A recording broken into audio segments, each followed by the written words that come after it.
Di sini saya akan mempresentasikan yaitu tentang materi konsep dasar akhlak terhadap sesama manusia. Arti akhlak yaitu budi pekerti, terus watak, terus kesopanan. Arti lain juga tentang tata krama, kesusilaan, sopan santun, banyak sekali ya akhlak itu. Terus pengertian akhlak itu ada banyak ya.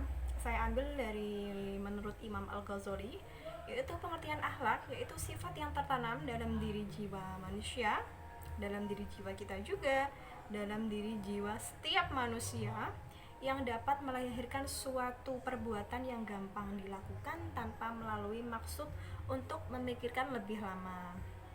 Yaitu artinya kita tidak perlu berpikir lebih lama dalam menjawab atau melakukan suatu tindakan. Intinya secara gamblang, secara refleks, yang tidak butuh waktu untuk memikirkan lebih lama lagi. Ya, itu arti akhlak, karena akhlak sudah ada dalam diri jiwa setiap manusia ya. Dalam berakhlak kita juga harus memperhatikan watak kita, adab kita, bicara kita terhadap orang-orang.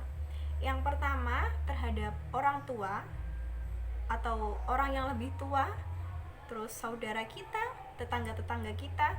Bukan hanya orang yang lebih tua saja yang harus kita akhlakul karimahkan terhadap.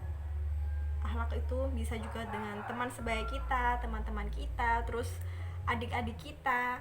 Pokoknya terhadap sesama manusia kita harus bersikap yang mulia, berakhlakul karimah. Terus selanjutnya contoh akhlak. Pada akhlak itu kan ada baik, ada buruk ya terhadap sesama manusia. Yang pertama, ini akhlak baik ya. Akhlak baik itu mencangkup belas kasihan atau sayang. Artinya sikap yang selalu ingin berbuat baik terhadap orang lain dan selalu ingin menyantuni orang lain. Semisal dalam di daerah saya tuh kan banyak ya, mulai dari petani dan sebagainya macam lainnya ya. Petani lah yang paling bisa kita jumpai. Biasanya petani itu kadang panen ya, mulai dari panen padi, panen jagung. Kadang kalau kita nanam kacang juga panen kacang.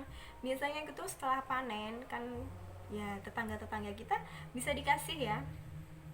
Bisa kalau padi kan atau beras itu banyak ya, bisa 3 kilo per tetangga ya. Kalau saya jumpai di daerah saya seperti itu.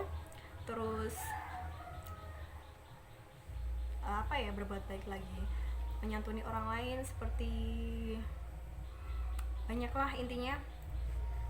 Terus kedua yaitu memberi pertolongan, yaitu suatu upaya untuk membantu orang lain agar tidak mengalami kesulitan. Bisa kita ilustrasikan dengan contoh seperti saat kita mungkin pas berangkat sekolah ya, mungkin motor kita nggak bisa digunain, kita kayak memberi tumpangan gitu loh ke teman, ke siapapun ya. Terus ada lagi memberi pertolongan dengan, kadang kan saya beli belanja online. Nah kadang barangnya tuh datang hari ini, nah kadang tepatnya tuh di rumah nggak ada orang, mami saya lagi pergi, semua keluarga lagi pergi. Terus akunya juga kadang kuliah, terus di rumah kan nggak ada siapapun, menerima paketnya pas itu COD gitu. Nah kita bisa menitipkan uang atau memberi pertolongan dengan menitipkan uang untuk nanti kalau ada paket, mbak terima dulu ya, atas segala macam lainnya gitu. Banyak sih memberi pertolongan ya. Terus ketiga berbuat baiknya yaitu selalu bersikap sopan santun. Artinya sikap jiwa yang lemah lembut terhadap orang lain, sehingga dalam perkataan maupun perbuatan selalu mengandung arti adab kesopanan. Artinya kita dalam berbicara kepada orang lain selalu sopan santun. Terus nada bicaranya juga tidak langsung membentak-bentak atau dengan menggunakan kata kasar ya. Terus kita bisa ilustrasikan tersebut dengan kayak apa ya, kadang gini ya, saya sering ditanya sama paket online kurir itu, Mbak boleh tanya nggak dengan nama ini rumahnya sebelah mana gitu. Saya kasih tahu dengan, oh ini mas gini gini gini gini segala macam. Kadang kan kadang kalau orang kayak males lah kok takon barang gitu, terus ada bicaranya yang enggak gitu, enggak enak didengar ya di telinga. Kita juga harus, nah itu juga termasuk dalam akhlak baik yang kedua, yaitu memberi pertolongan ketika ada kurir yang tanya. Terus contoh sopan santun lagi yaitu terhadap guru ya. Kadang murid tuh kalau bicara sama gurunya ya kadang nggak boso. Kalau misal nggak bisa bahasa Jawa maksudnya tato kromo atau bahasa halus, kita bisa menggunakan bahasa Indonesia ke orang kita, artinya menghormati begitulah. Misal kita tanya, Bu, tugas ini aku gak nggarap, terus nilaiku piye? Itu kan bahasa kasarnya sekali ya. Terus kita bisa menanyakan loh yang lebih baik dengan perkataan yang lebih baik gitu. Bu, maaf untuk tugas kemarin saya belum bisa mengikuti. Terus nilainya bagaimana? Bisa diganti dengan tugas yang lain nggak? Atau semacam lainnya gitu. Kita bisa menanyakan kan. Terus bahasa halusnya kan bisa gitu, bisa begini. Bu, mohon maaf, di wingi kula mboten saged nderek ulangan atau apapun itu ya.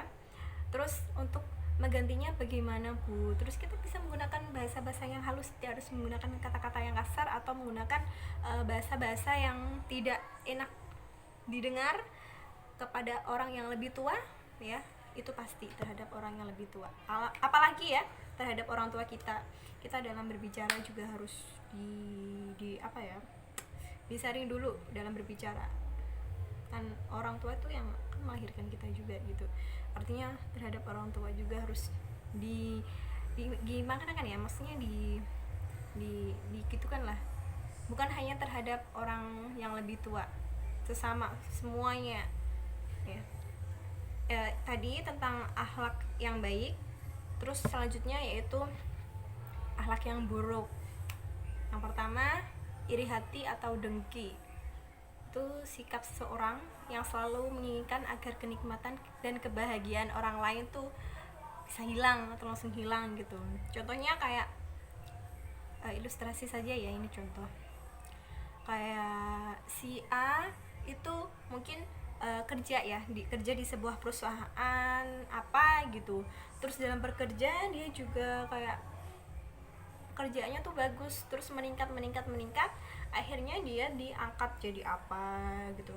Nah yang si B tuh kayak gimana ya, nggak suka banget itu ya, iri tuh, dia kok bisa diangkat jadi jabatan gini. Terus dia kayak menggunakan cara atau iri hati atau dengki itu kayak menjatuhkan, semoga kayak jatuh lagi gitu dan segala macam lainnya ya. Terus yang kedua akhlak buruknya yaitu mengadu domba. Banyak ini, yaitu suatu perilaku yang suka memindahkan perkataan seseorang kepada orang lain dengan maksud untuk merusak kedua hubungan gitu. Itu kadang dalam pertemanan banyak ya, saya ilustrasikan saja. Itu dalam pertemanan banyak sekali. Mungkin si A berbicara seperti ini, tapi kan maksudnya tidak menjelekkan ya, dalam artian tidak menjelekkan. Terus si B dia berbicara tentang si C gitu, tapi tidak maksud menjelekkan atau berbicara saja, tapi tidak maksud tuh kayak bahasanya mengerasani gitu, tidak maksud seperti itu. Nah si B ini bicaralah dengan si C dengan perkataan yang menambahkan banyak banget, katanya, oh kamu tuh dalam kayak ngerjain tugas nggak pernah ikut campur atau main HP mulu atau segala macam lainnya, padahal dia tidak berkata sama sekali seperti itu ya. Itu kan bisa dijadikan mengadu-ngadu atau mengadu domba antara teman-teman, karena banyak sekali ya dalam mengadu domba itu, tetangga juga, terus teman ya, yang bisa kita jumpai sering banget tuh yaitu dua itu tadi. Nah, itu tentang konsep dasar akhlak terhadap sesama manusia, bahwasanya akhlak itu sudah ada dalam diri jiwa kita masing-masing, tergantung kitanya juga, watak kita juga, sopan satunya juga, nada bicaranya juga, tergantung hal itu ya. Nah, itu tentang konsep dasar akhlak manusia yang bisa saya sampaikan untuk presentasi kali ini. Terima kasih. See you next time.